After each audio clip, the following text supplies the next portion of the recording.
Many of us might think that our values have declined, our knowledge systems are no more available, more like a doomsday thought process. But what we see being immersed in this Indian knowledge system is that it's not a doomsday after all. There's so much more available. There's so much positivity around it.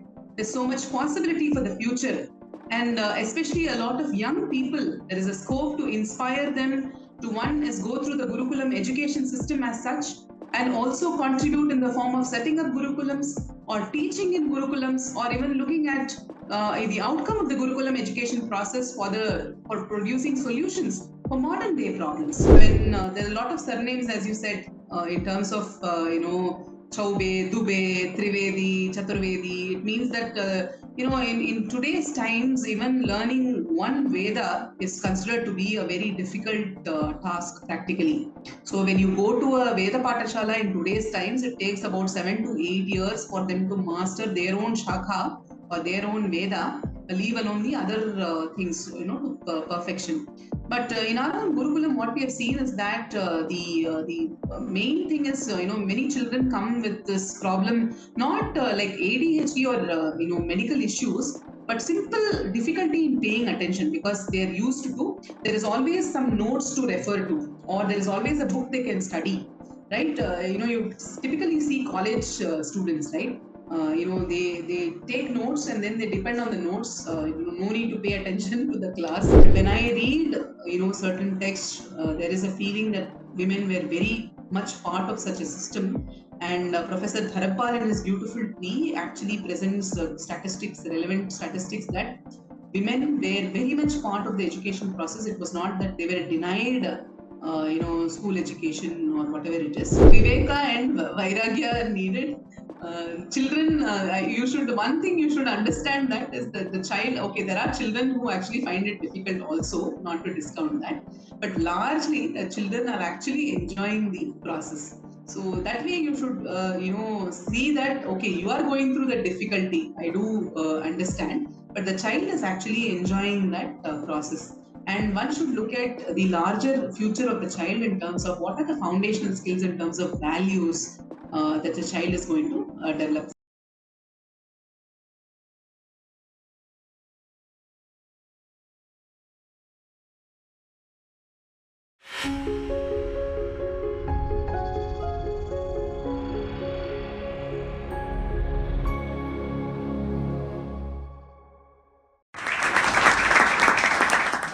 Namaste to all the viewers that have joined us today. I welcome you to another episode of Indic Talks, which is organized by the Center for Indic Studies, Indus University.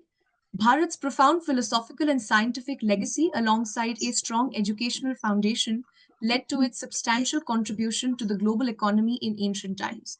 In today's world of scientific progress, there is an imperative to revive and reimagine Gurukulam education.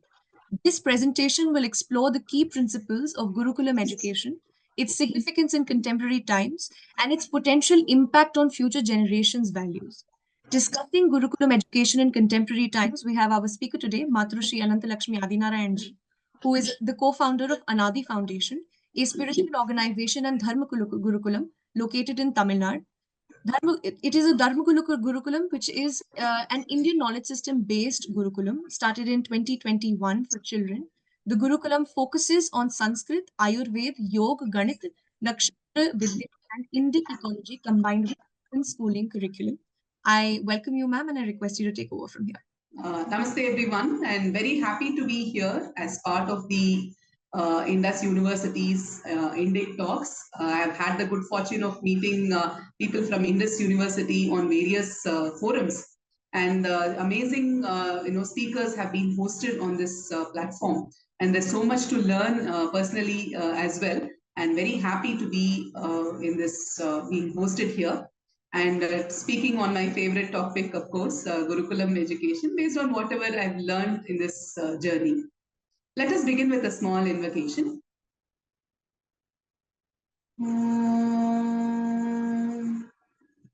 Guru Brahma, Guru Vishnu, Guru Devo Maheshwaraha, Guru Sakshat Parabrahma, Tasmai Shri Gurave Namaha. अज्ञानतिमिरान्धस्य ज्ञानान् शलाखया चक्षुरुन्मीलितं येन तस्मै श्रीगुरवे नमः।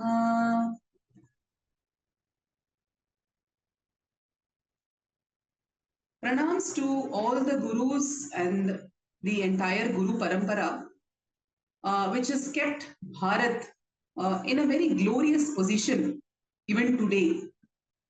Many of us might think that our values have declined, our knowledge systems are no more available, more like a doomsday thought process. But what we see being immersed in this Indian knowledge system is that it's not a doomsday after all. There's so much more available. There's so much positivity around it. There's so much possibility for the future, and especially a lot of young people. There is a scope to inspire them to one is go through the Gurukulam education system as such, and also contribute in the form of setting up Gurukulams or teaching in Gurukulams, or even looking at the outcome of the Gurukulam education process for producing solutions for modern day problems. So that way, when we say Gurukulam education, it's not something of the past alone. Of course, we draw insights from the rich cultural and scientific heritage of Bharat, but it is something futuristic. And in this presentation, I will be touching upon these aspects as how it is also futuristic.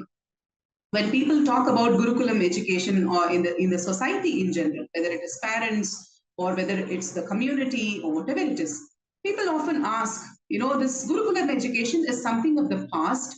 So how will it be useful in the future? Will children get jobs in the future? Will children have the same standing as others who go through the regular mainstream educational process, or will they have a better standing? Will they not regret this kind of an education once they grow up? So there are so many questions that revolve around the Gurukulam education process. But believe me, visit any Gurukulam that is near you.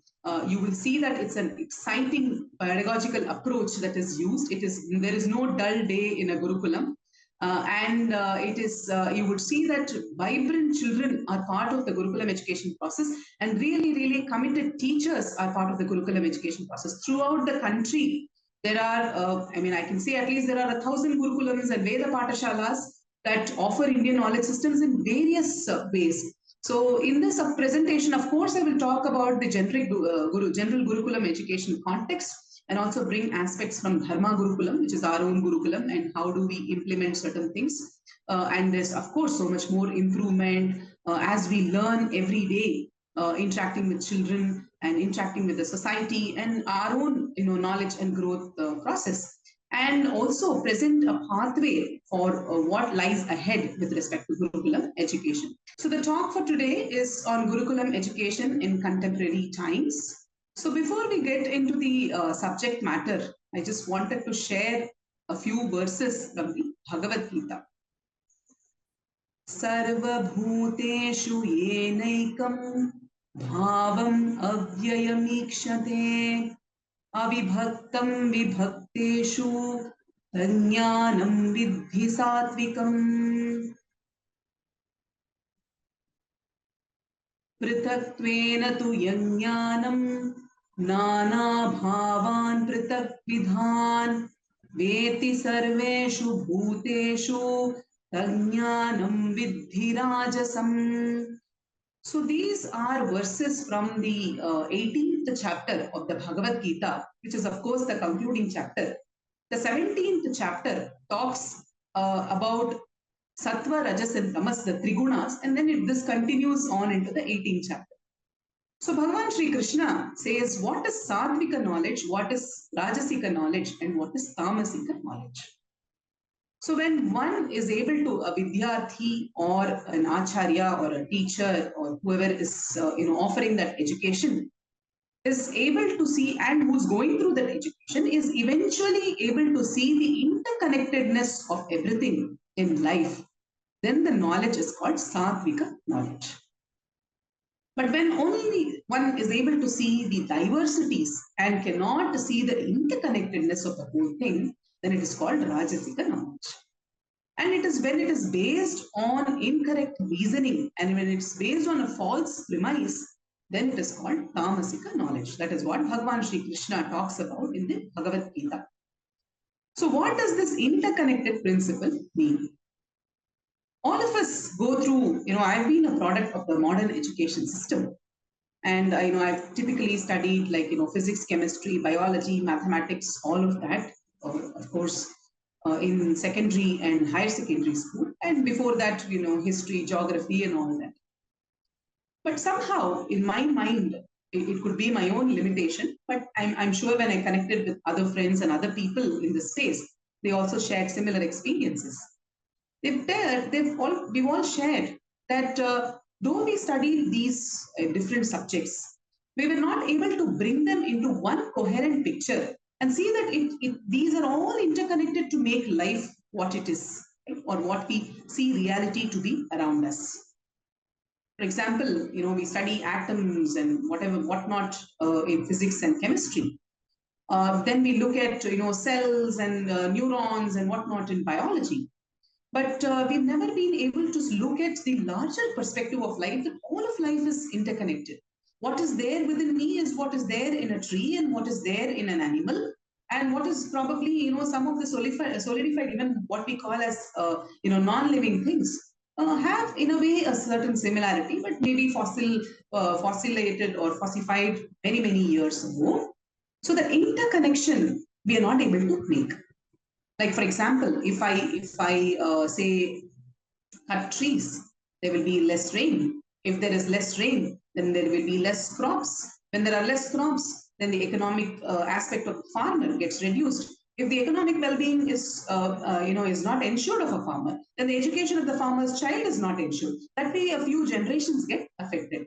So in this process of cutting trees, there is an entire interconnectedness in cycle which is not evident, which is not made very we can say explicit in the modern educational context. But I wouldn't say too many bad things about the education concept. It is serving a certain mass, I would say. But I've also taught at a university for more than a decade. And I do see that people who go through the schooling process and come to the university process, they are not exposed to aspects of, say, preventive health, their mental health, and even their cognitive health, and many more such dimensions. So they come as good people who know how to by heart things, write an examination, get good marks. But what is life? They don't have a clue about that, right? And this is where a Gurukulam education can actually make a huge difference. So when we say Rajasika knowledge, we see a lot of diversity, but cannot see the interconnectedness of Gurukulam. So largely what we've gone through, in a way we can say that it is Rajasika knowledge. So, and when we talk about Gurukulams, it is Gurukulams are not something new or something that all of a sudden some of us created in this generation. When the moment I say Gurukulam, all of you know here that it has been there for many, many years, for thousands of years. And a systematic process of the Guru Sishya Parampara has been mentioned right from the Itihasas, not so much in the Puranas, of course, but nevertheless it has been mentioned in the Itihasa and mentioned in the recorded history of the British. And in fact, in Meenakshi Jainji's book, The Flight of the Deities, she talks about how Kashmir was a seat of, great seat of higher learning. And in fact, how the Gurukulam children in the south used to revere and would had a huge thirst to actually visit, Kashmir and at least learn from one of these centers. Kashi was a center of learning. Kanchipuram was a center of learning. Of course, we all know the Nalanda and Takshashila. So when it comes to Gurukulam education, it has been there for thousands of years, offered in diverse forms. And the Mahabharata talks about it, the Ramayana talks about it. So when you look at the Gurukulam education, it is in the Vanas and Aranyas, which were allocated for undisturbed learning. So today we have, when we talk about an educational ecosystem, we want something which is there in the heart of the city, right? When in the hustle and bustle of a city, all of a sudden you see a multi-story building where children are going through the contemporary educational process. And there is hardly any space to play, there is hardly any space to hang out. And if there is a free time, there's no way for the children to just move around and engage themselves, because it's all located in the heart of a city, amidst all the concrete buildings. So the very view of a school or an educational learning space is very different today. And in those times, when we read the Itihasa, there is mention of the Vanas and Aranyas, which were undisturbed, and a lot of research used to happen. Because a lot of Gurukulam education is also to do with living what one has learned. And one needs an undisturbed atmosphere towards that, right? Or even the grihas of the rishis used to be, the centers of learning.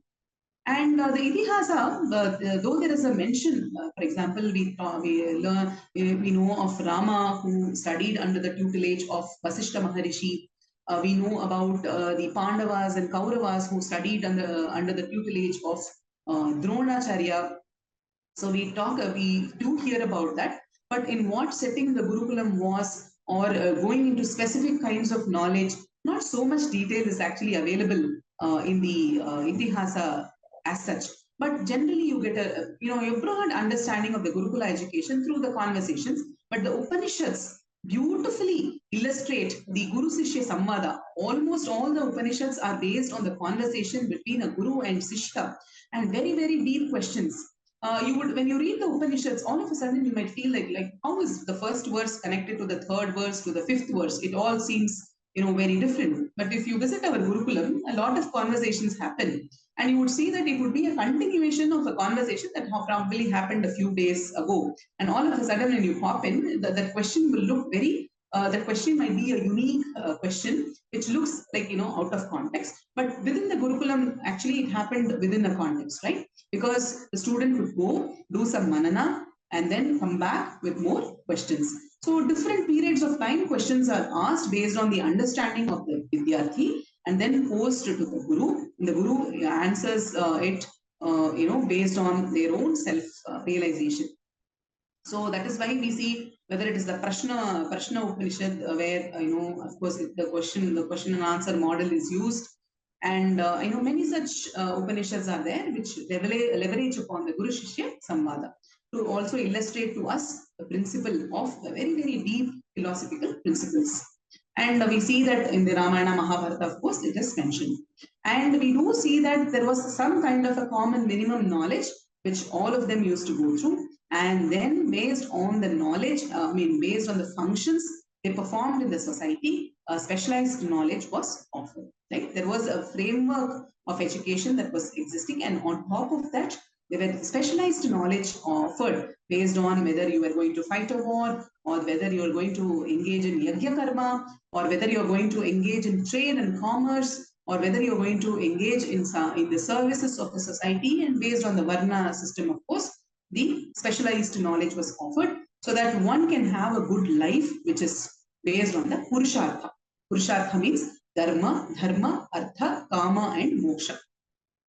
Dharma is the larger good, responsibility, duty, ethics, and all that. Artha is, of course, material prosperity. Kama is desire. And moksha is the highest, liberation one gets, freedom from one's limited identities. And through walking through the path of dharma, one attained, moksha, because one walks on the path of dharma, and even the artha and kama are oriented in the dharmic, along the dharmic lines.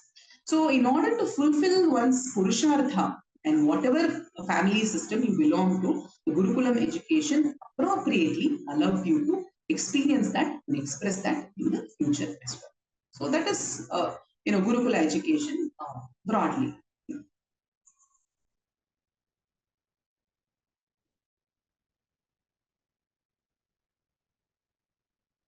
So when we look at the Gurukulam education process, it's of course in a way very different from the kind of education that we go through today. I'll highlight some of the aspects, right? As I told you in this presentation, I'm not going to speak against the mainstream education process, but just highlight some differences so that one has a balanced perspective of what each kind of system is catering to, and how Gurukulam education is very different in terms of its foundational thought process itself. So one of the key aspects of Gurukulam education is the co-living of the Acharya or Guru and the Vidyarthis. Okay? So this co-living actually makes a huge difference. Usually, normally, as I told you, my husband and I, we used to work in a university and we used to live on campus. And when we lived on campus, the way we used to function is from morning 9 to 5, we have our classes and labs, of course. The personality that they see in the classroom is very, very different because I come to the classroom, I cover certain subjects, I highlight certain points, make them do some practice sessions in the lab, and that's about it. The conversations more or less revolve around the subject matter, clarification of doubts, and very, very objective in nature. But what we used to do when we were on campus is that our doors were open right from 4:30 in the morning up to 11 in the night.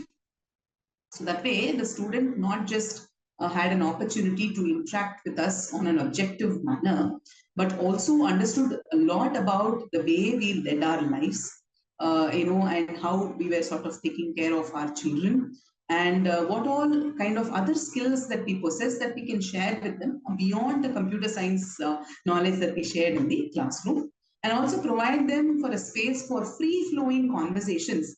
Probably somebody has a genuine problem in their life or has difficulty coping up with the education or generally finding interpersonal relationships difficult. So all these could be freely discussed in the setting of a home, right? Cannot be discussed in the setting of classroom. So this co-living, of course, this is a university setting. It's not a co-living typically, but largely available for the students. So the co-living of the acharyas and vidyarthis, what happens is that a lot of observational learning happens. So the child not only learns, by just the theoretical subjects or whatever it is, but by looking at the acharya or the guru, the way they lead their lives, the way they dedicate themselves, the bhakti they have, the sadhana that they do, the philosophical clarity that they have, this transforms the chitta of a vidyarthi, and they too become, prepared to take on the complexities of the world once they graduate out of the Gurukulam.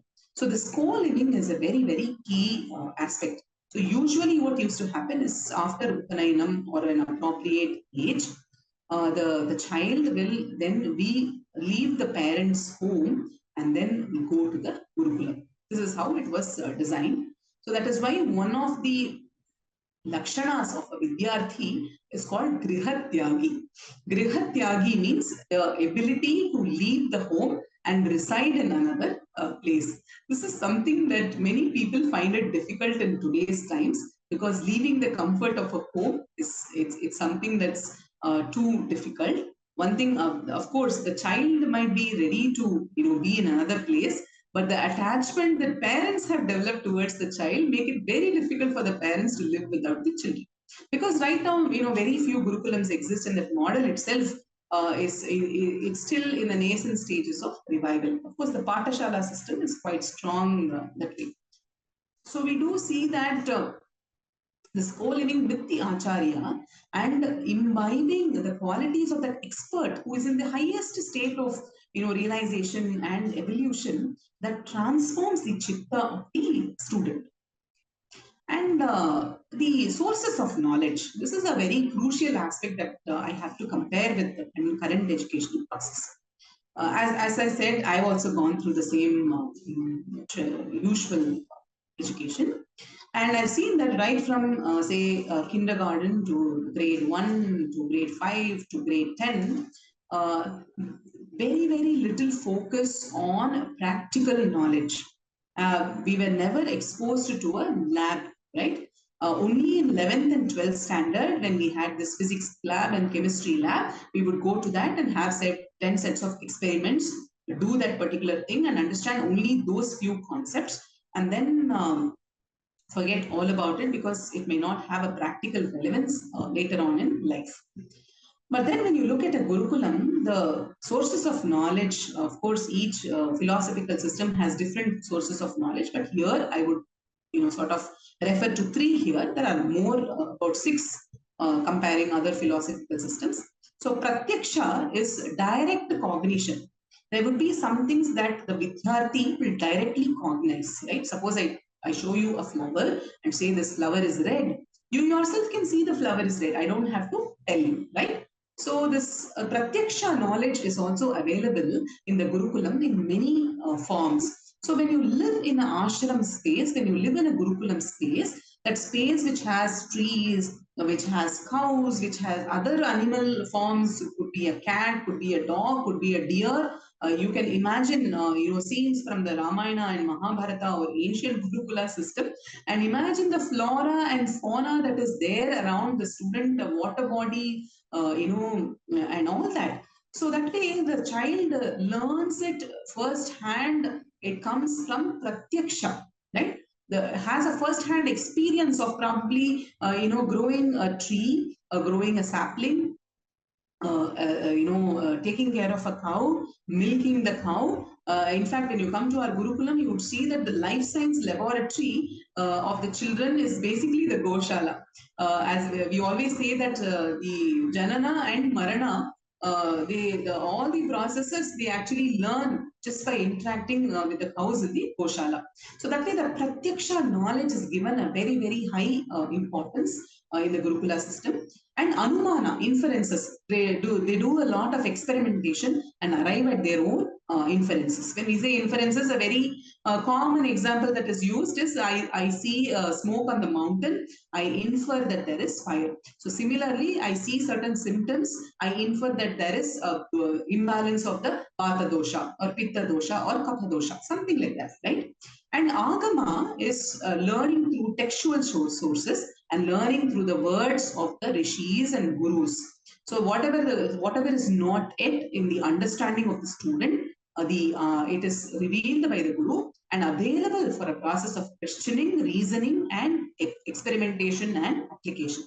And in contrast, when we see the today's educational process up to the age of 16 or 17, we just go through textual knowledge without having a foundational aspect of where this is all available in reality, right? A student, just to exaggerate, a student might think, rice grows on trees or milk comes from a supermarket.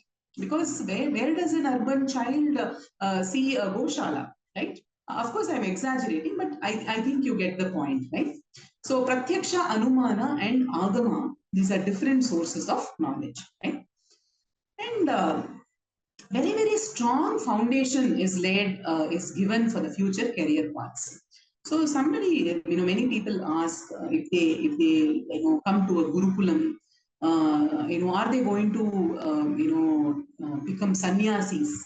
This is something that, it's just going around in the society. Of course, in our Gurukulam, nobody asks that, but I'm generally saying.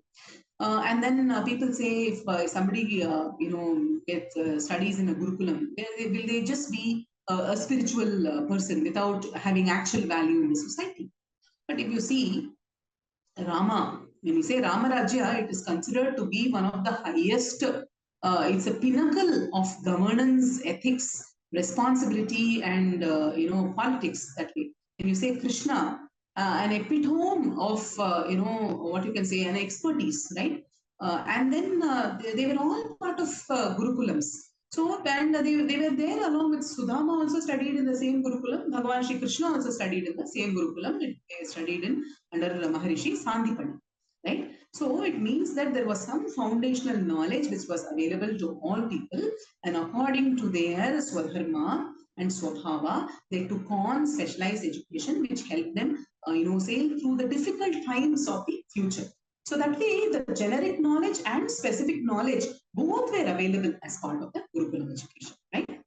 And a key aspect, even today, you notice this in Veda Patashalas and the Gurukulams as well, is peer-to-peer learning, right? In peer-to-peer learning, what happens is that, one is not, you don't need 100 teachers to serve the system. A few good teachers who train senior students, and the senior students, after a period of a year, when the juniors come, they are able to actually repeat the process and then teach the junior children. So in a way, what happens is that the teacher is not the only custodian of knowledge.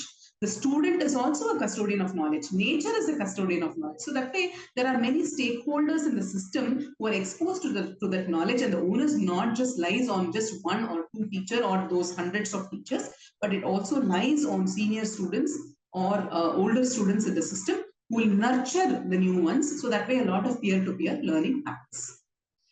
Another key difference that the Gurukulam education offers, at least in our own Gurukulam, what we see is that one need not wait for 18 years to take specialized subjects.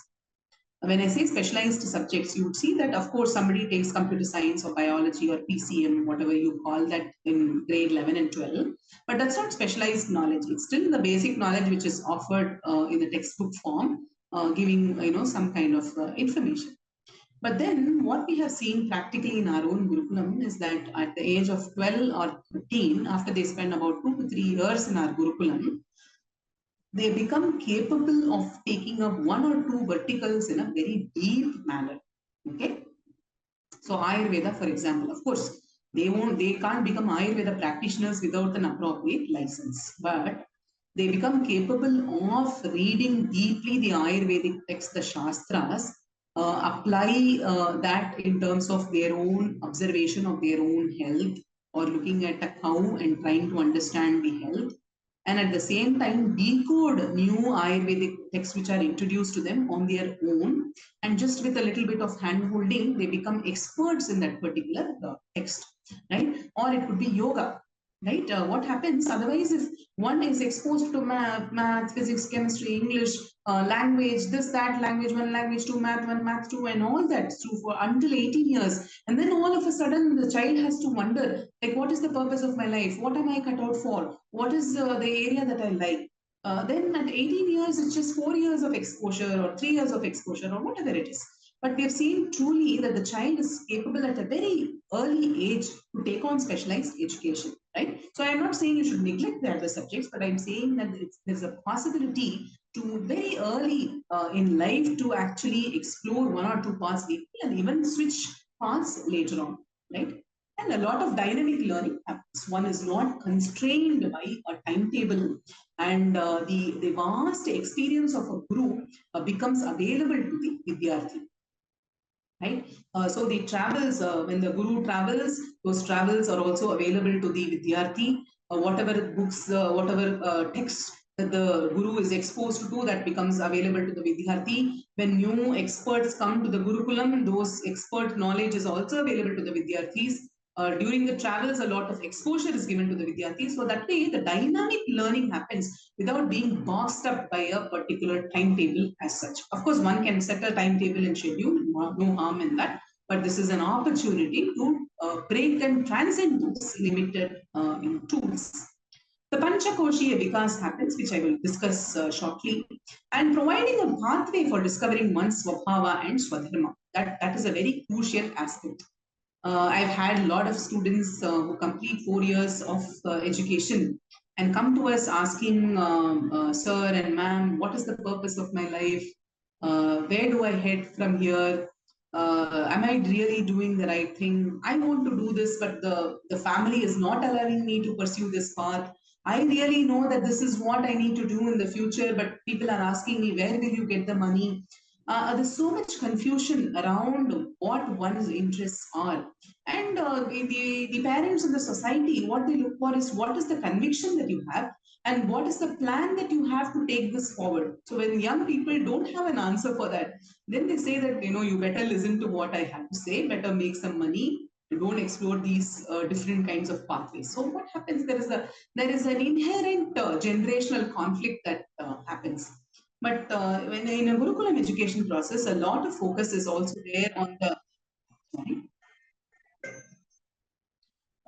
Guru Sishya, in the Gurukulam process. There is a lot of scope to discover one's Swabhava and Swadharma, and that way engage a lot with the society in the way that one finds it meaningful.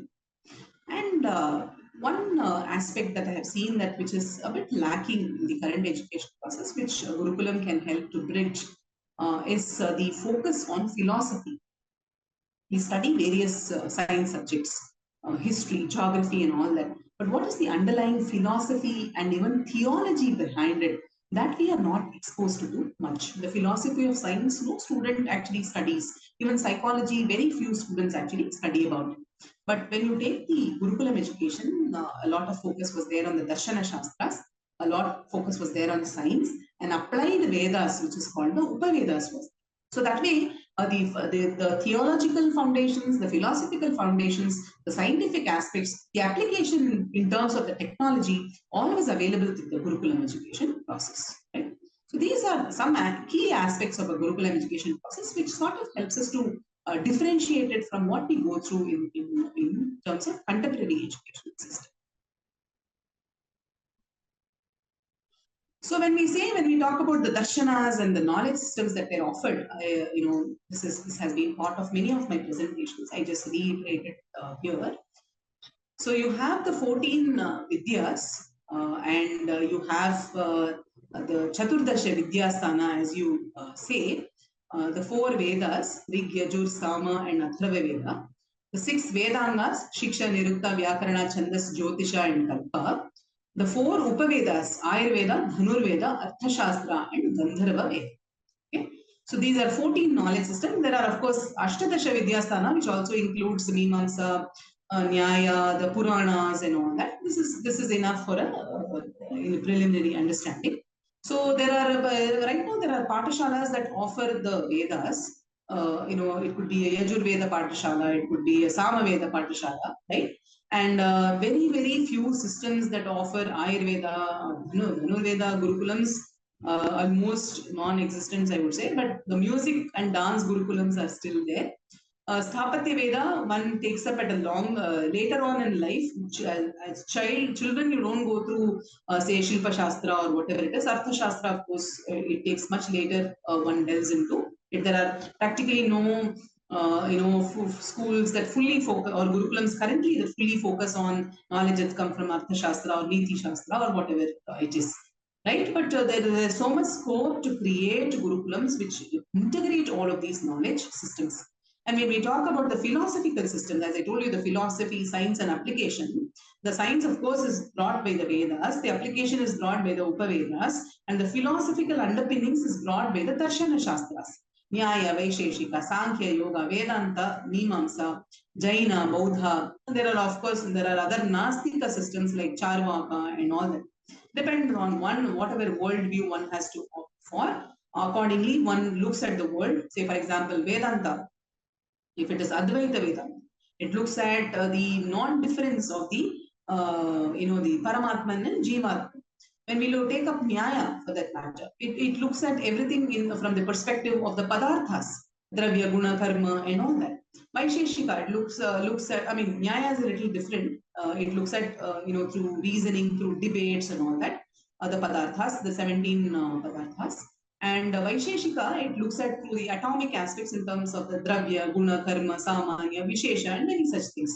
Sankhya, of course, looks at the world in or reality in enumerated terms, looking at Purusha, Prakriti, and all that. Yoga, of course, again draws a lot of inspiration from Sankhya. Like that, each philosophical system has its unique worldview, and there will be Patashalas and Gurukulams, which are basically sort of focused on these philosophical systems, and then exploring the Vedas as well, the Upavedas. Vedangas, of course, are knowledge systems which help the student to decode or engage with the Vedas. You need pronunciation, you need phonetics, which is Shiksha, Nirukta, Vyakarana is grammar, Chandas is the meter, Jyotisha is the astronomy aspects, mathematical calculations, Kalpa is the rituals, Nirukta is the etymology. Like that, one has to delve into the Upavedas as well. The Vedangas as well. Right? So when we look at, as I told you about the Panchakoshiya Vikas, which is one of the key aspects, the new education policy also talks about it. So when we say Panchakosha, it helps to understand what the Panchakoshas are. Many times we hear about this term, but then wonder what is this actually about. So when there are 5 koshas, or one cannot say it's a layer, but it can say components of the human system or any living system. A tree can also be looked at as panchakoshiya. An animal can also be looked at the lens of through the lens of panchakosha. So you have the Annamaya kosha, which is Anna means food, right? So which exists, grows, and is nourished because of the food that we eat, right? So focusing on food and activity enhances the Annamaya kosha. The Pranamaya kosha, the pancha prana and karmendriya. So the karmendriya are faculties of action, and pancha prana are prana, apana, vyana, udana, and samana, which are pranas that work on different regions of the body. And these are also can be looked at as action potentials or nervous signals which are sent for you to act upon something, right? So typically what happens when you see an object, right? The light of the object falls on the retina. There are some chemical receptors over there, which then help you to decode the colors. And there is something that happens in your brain. There's a signaling mechanism, and then that comes back, and then you're able to decode it in terms of this is an object, this is a tree, this is an animal, or whatever you're seeing, right? So that action potential can also be looked at as prana, right? So that is pancha prana. And karmendriya, which are actions. So you're able to move your hands, or move your legs, you're able to speak, excretion, reproduction, all this is happening because of prana. And it's important to keep the pranamaya kosha healthy for an energetic life. So until one prarabdha is there, once prarabdha is there, one has to be healthy, and pranamaya kosha is a very crucial aspect. And Manomaya kosha is in terms of the manas and jnanendriya, our thoughts, our emotions, and the senses in terms of the jnanendriya. Jnanendriya are the vision, the taste, the auditory aspects, and the touch aspects, or the sensing mechanism and taste, and all that. These are the senses. So when the manas and these combined together is called the Manomaya kosha. Right? You can perceive a taste only when your mind is paying attention to it. You can suppose, for example, you are just looking at the screen here, but your mind is elsewhere. Your eyes are still seeing, the image is still falling on the retina, but it does not create any impression because your manas is elsewhere. So the attention of the mind is needed for the jnanendriya to capture something and then impression it in your memory, or help you to decode it, or help you to form appropriate emotions, right? If you don't pay attention to it, you'll not be able to decode it or have an appropriate emotion towards that, right? The buddhi, the intellect and the jnanendriya combined is called the Vijnanamaya kosha. So this is where a lot of the attentional processes, the decision making, the language learning, all this happens in the Vijnanamaya kosha. The Anandamaya kosha is of course the inherent happiness, which is the core of who we are, and it is also the karana or causal body because of which we exist and experience this reality in this particular form, right? So that is called the Anandamaya kosha. Right?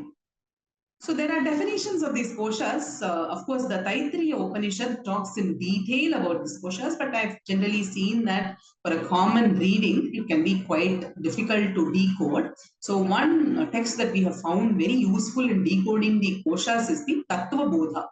Right? Tattva Bodha is a Prakarana Grantha or beginner's text on the Advaita Vedanta. So the definitions of the koshas are available there. Very lucid, very clear definitions are available in the Tattva Bodha. So let us decode this for a while, and then we'll take questions. So when we say Annamaya kosha, there is a lot of insight available from Siddha, Ayurveda, and Yoga on how to keep your body healthy. They bring in a lot of self-awareness of the physical body. Yoga is an application-oriented system, and self-administered means you can practice on your own. Like you can do asanas on your own. You don't always need a teacher to be able to follow a daily yogic routine, right? So the Panchabhuta, the dosha, prakriti, vikriti, shadrasa, these knowledge become essential, right? For example, if you eat potato, what happens to your body? For example, we met recently. I met a person, and she has a very small kid who's just she's still feeding the child. And she was mentioning that somehow it didn't strike me, but I ate a lot of potatoes. And the child was actually crying throughout the night because of gastric trouble. And then we had to apply some, some medicines and all that for the child to get relieved of the gastric trouble. And I didn't strike me that the potato that I ate will actually affect the child. So when we eat potatoes, the vata is imbalanced, because of which we experience flatulence and gas. Right? So there's this prakriti, of course, our inherent structure is there, but because of the food, because of our lifestyle, because of thoughts, the changes in the dosha can happen, and that can happen also because of food. So having an idea of what taste of food is, whether it is sour, salty, sweet, astringent, pungent, or bitter, having an idea on how it actually affects the doshas can bring in a lot of confidence in taking care of the health. And when I say all this, you might be wondering, is it only for adults? No, you believe me, children our own Gurukulam, they have, in many of these aspects have become very comfortable with this. They can actually decode the impact of food on their body, watching a video on their body, say they go home, watch a few videos, and then they clearly know what is happening to their chitta and what is happening to their body. Right? So simple dynamic yogic practices, introduction of Ayurvedic frameworks, one as theory, one as preventive health, the other one as medicines. All this can have a profound effect on the Annamaya kosha. The Pranamaya kosha is keeping the energy up without lethargy or dullness, remaining active and available for learning. So breathing fresh air, positive thoughts, positive pranic foods, being in nature, all these ensure that the Pranamaya kosha is healthy.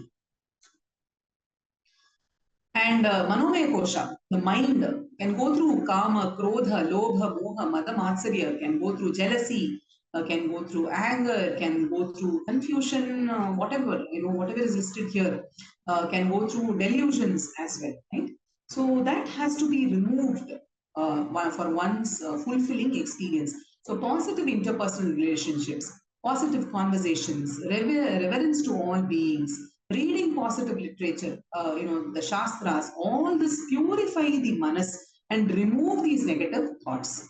So when one is introduced, when children are introduced to value-based stories from the Itihasa, Purana, the Panchatantra and all that, all the Kama, Krodha, Lobha, Moha, all that eventually are handled because the child starts vicariously learning through the other characters which are present in these texts.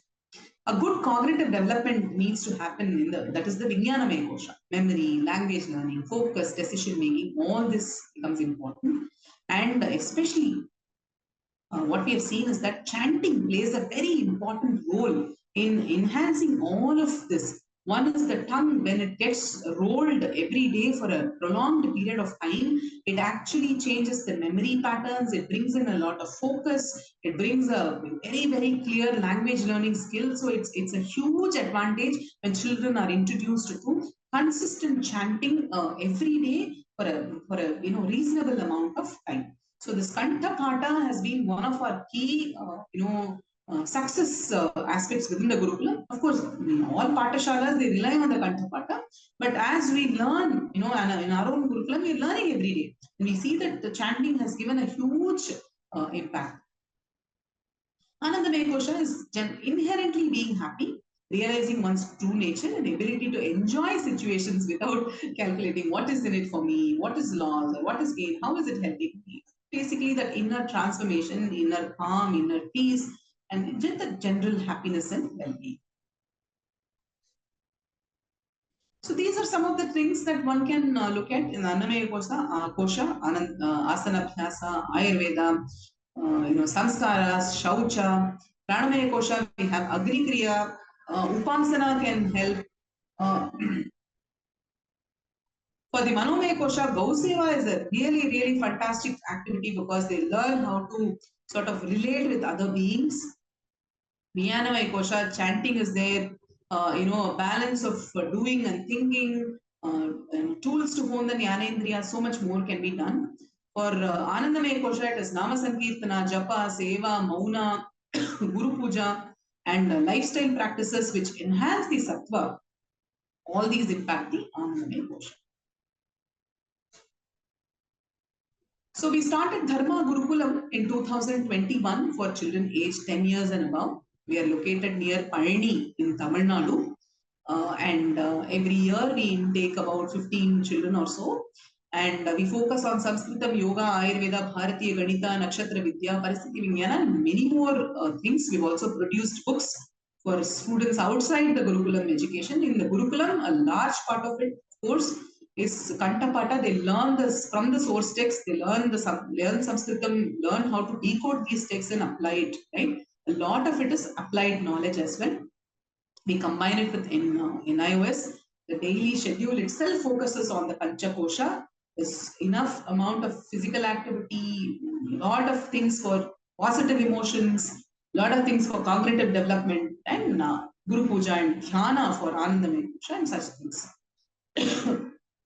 Together with this, we have guest lectures frequently visiting our ashram. We have Himalayan sadhus visiting, we have Veda Panditas visiting, we have professors from various top institutions visiting as well. And children also undertake internships in various IKS centers across the country for them to get first-hand experience of where this knowledge and how it is being utilized. We also spend, say, for example, in Ayurveda Vaidyashalas as well. And they're encouraged to continue education through online degree programs and pursuing traditional education parallelly. For example, 2 students have recently gotten admission into the IIT Madras's BS in data science online program. So they'll also be pursuing probably an education in yoga or Nyaya Shastra or Sanskritam parallelly. Gopalana skills happen. They can teach traditional knowledge in the future. They can set up their own Gurukulams. Simple primary health for animals, for trees, and for humans is quite possible. They can enroll in any higher education program that, of course, accepts NIOS and such education. They can also contribute to IKS research in top-notch higher education institutions. Now, IKS centers are across the universities. Indus University is a very much IKS-centric university. I'm sure more and more children who graduate out of the Gurukulam education and who qualify will be benefited from universities like Indus University. The future of Gurukulams, we are looking at, we also help and guide people to set up their own Gurukulams with whatever resource one has. Somebody could have land, somebody could have people, somebody could have Vidyarthis, or somebody could have just oneself, right? And one should be able to start a Gurukulam. Future of, we will have a lot more IKS domains, Gurukulams based on a lot more IKS domains. And the future of Gurukulams lies in interdisciplinary curriculum, not just knowledge of the past, but looking forward to the future, solving, economic crisis, ecological crisis, sustainability issues, health issues, mental health issues, all through the Gurukulam education process. So basically, inherently, I see that Gurukulams will be set up with an interdisciplinary flavor, but students will be grounded in spiritual thought and action. So not just theoretical knowledge, which comes from the various IKS domains, but rooted in spirituality, where one is able to see that the other is not different from one, and hence one needs to contribute to the society.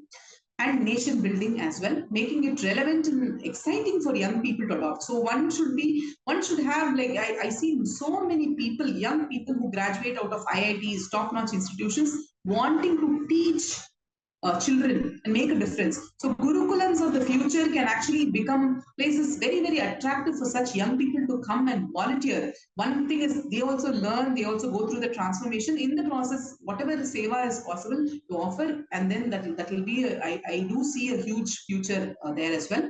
Multiple pathways are opening up. Now we have multiple entry, multiple exit university systems. So dual degrees, online degrees, vocational training, entrepreneurship, all this is possible through the Gurukulam education itself. Creation of contents, books and other media, teacher training, all this is, we ourselves are offering a training, teacher training from March 1 to 14 on Bharatiya Shiksha Paddhati. People who come here will get a first-hand experience of our Gurukulam, also get trained, probably set up their own Gurukulam or become integrated with our Gurukulam or conduct after school programs for children. So that way it will first open up the possibility for one to think about Gurukulam education in a serious manner, right? And this is something, as I told you, Indian knowledge system, the way it differs is that lot of knowledge is in the form of poetry, making it convenient to, sort of memorize knowledge.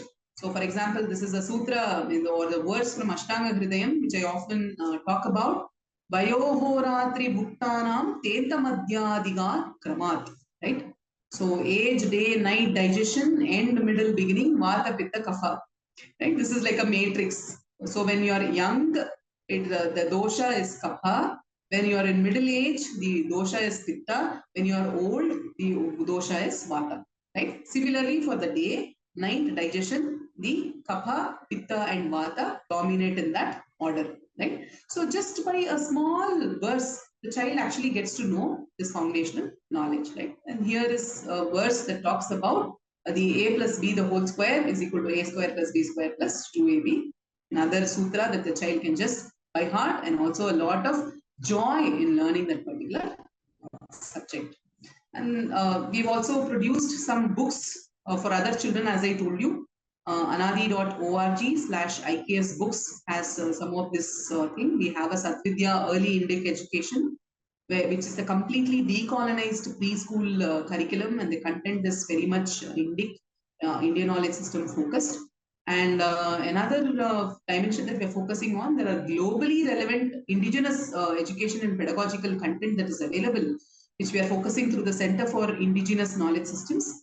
We recently held a conference bringing together people from Peru, Kenya, from Maori of New Zealand, and Native American people, and onto one platform, and each one, Colombia, each one had their own sort of a Gurukulam according to the indigenous knowledge system. It was fantastic to know about these initiatives. We do see that there is so much thirst for such knowledge, because when it comes to societal problems, people have started seriously looking at indigenous knowledge and how that can benefit today's generation. So that way, I see that there is so much positivity, there is so much hope through the Gurukulam education process, and it is truly futuristic in nature. For example, children at our own Gurukulam, the way we envision, say, for example, the mathematics curriculum, translating a real world problem into a mathematical problem, into an algorithmic outline, and then eventually making it into a computational problem. So that way, they are not left out of even the modern computer science or computational thinking. All that they need to know is need to have the skills to be able to translate a real world problem into a computational problem. And Indian math has fantastic examples, because all of Indian math is through real world example. If you take Leelavati, if you take Ganita Kaumudi, if you take Aryabhatiya, real world problems are there, if the child imbibes and is able to translate, observe patterns in real world problems, and solve it through appropriate steps. Right? So there's so much positivity, as I told you, and I do see a lot of positive future. I'm going to skip this, but nevertheless, this will be available on our website for you to go through. These are some of the advantages of Gurukulam education as such. And I stop here. Thank you for the opportunity, and I'll be happy to take questions. Thank you for that insightful talk, ma'am. We will now open the floor to questions by the viewers. While the audience warms up, ma'am, I had this question. Mostly, especially in the northern area of India, we see that there are several surnames like Dwivedi, Trivedi, Chaturvedi, which means that they knew verbatim what exactly these Vedas comprised of. So through Gurukulams or through a new Indic education system, how can we instill this oral tradition? Because even though when we're talking about the present education system being bad or not being very efficient, we do talk about rote learning being a problem. But this is a different kind of rote that we are prescribing to people. So how exactly can we make sure that people understand the difference between the two and then find a way to integrate this particular art? Yes, thank you for this question. When there are a lot of surnames, as you said, in terms of, Chaube, Dube, Trivedi, Chaturvedi, it means that, in today's times, even learning one Veda is considered to be a very difficult task practically. So when you go to a Veda Patashala in today's times, it takes about 7 to 8 years for them to master their own Shakha or their own Veda, leave alone the other things, to perfection. But in our own Gurukulam, what we have seen is that the main thing is, many children come with this problem, not like ADHD or medical issues, but simple difficulty in paying attention because they are used to. There is always some notes to refer to, or there is always a book they can study, right? You typically see college students, right? They take notes and then they depend on the notes. No need to pay attention to the class. I've taught about say 22,000 students till now. All kinds of students have had experience. So I know that, I am not to blame them, but nevertheless, what happens is that this attention problem gets fixed when this oral system is used. For example, in every day in our Gurukulam, we have 1 hour of Parayana, which is Ucharanam and Anucharanam. So the teacher says it once, the student says it twice. So that is how they learn the Bhagavad Gita. That's how they learn the Yoga Sutra. That is how they learn Ashtanga Hridayam. That's how they learn, say, Ganita or whatever it is, right? So what happens is that the reliance even on a notebook is largely reduced. Usually when you visit schools, what would they do is that they will, suppose you have an aspirational school and you go there for an open house, there would be a display of notebooks just to show what the children are learning, right? But in a Gurukulam or a Patashala, largely there might not be anything to show there because of the oral tradition. Here and there some writing happens. Of course, the written part is very important. Good emphasis is given, but not the way like every question and answer is written down, by hearted and then submitted in the exam. It's more in terms of learning the verses, and the application part is what is focused on in return in terms of reflection, like how do you understand this dosha, or when you see this particular disease, which how do you know it's because of this particular vikriti or whatever it is. So that way, the Kantapata system, the oral tradition, actually creates some very, very unique neural structures which help the student to enhance their focus and attention. So a lot more studies can be done actually. Neuroscience studies can be done around the oral tradition. That's what I feel. Ma'am, another question I had was actually, we'll first go with the question that we have in the chat box. Sairam Tyagarajan ji has asked, can children with autism also explore this opportunity? What I've seen is that right now the Gurukulam system as such is, in the sense quite, one can say, limited in terms of its numbers, right? And in order to deal with things like autism, we need like, specialized educators who are trained to handle them. I'm not sure if Gurukulam has people, who can take care of them. But what I see is that the autism therapy itself is largely based on a lot of Western psychology and psychiatric models, where it's there itself there is a good scope to look at some Indic principles. So we offered an online course on yogic psychology, and there were a lot of I realized that there were a good number of special educators in that group. So we had an after program conversation, and many said that whatever insights we had shared in terms of simple yogic practices and chanting, they felt will really help special needs children. So introducing some amount of chanting, I'm sure it's very difficult for children, with special needs to make them sit in one place and chant it. But at least the parent chants it, some part of it goes into the child. So that really helps. But I'm not sure if a full-fledged Gurukulam might be equipped to take care at the moment.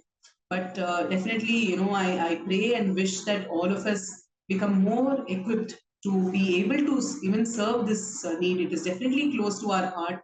And, this at some point in time, I think we'll have to think about this as well. Another question that we've been asked is, ma'am, what was the role of women as rishikas and students? And like, is there a special curriculum? How exactly is sex ed going to be a part of the Gurukulam? That is another question that we have.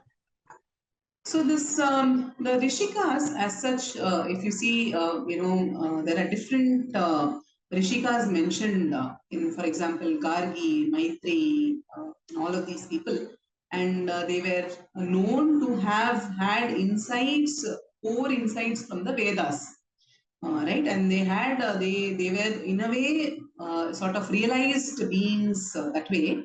So there are, historically, I cannot just I'm not able to pinpoint to evidences of like, girl children being, I'm sure there are a lot of evidences, a lot of scholars would have written about it. Personally, I'm not able to do this. But when I read, certain texts, there is a feeling that women were very much part of such a system. And Professor Tharapal in his beautiful tree actually presents statistics, relevant statistics that women were very much part of the education process. It was not that they were denied, school education or whatever it is. So that way, it was inherently there. With respect to sex education, I'm not sure, if there was any content relevant at an early stage, because it was mostly based on, as I told you, the sciences, the applied sciences, and all that. But so there are shastras, as I told you, dharma, artha, kama, and moksha. So there are dharma shastras, there are artha shastras, there are kama shastras, and there are moksha shastras as well. So at an appropriate age, it was introduced. So the Indian system always relies on age appropriateness in terms of introducing something. So where one has a personal experience, when one has the cognitive, development to make sense of certain things, only then it is introduced. So typically, the mother used to play that role of educating the girl child along these matters, and may not have been, explicit as part of the education system, but more would have come through the family system. And there are different samskaras that they go through, then those are opportunities for these things to be highlighted. So I feel that mother and the other women in the family, they took on the role of educating the child, on this. So that is what I feel should have happened in those times. Ma'am, another question is that how can parents overcome an emotional barrier that they may have by sending their child to a Gurukulam for a better future? Yes. So as I told you, Viveka and Vairagya are needed. Children, you should, one thing you should understand that is that the child, okay, there are children who actually find it difficult also, not to discount that. But largely, the children are actually enjoying the process.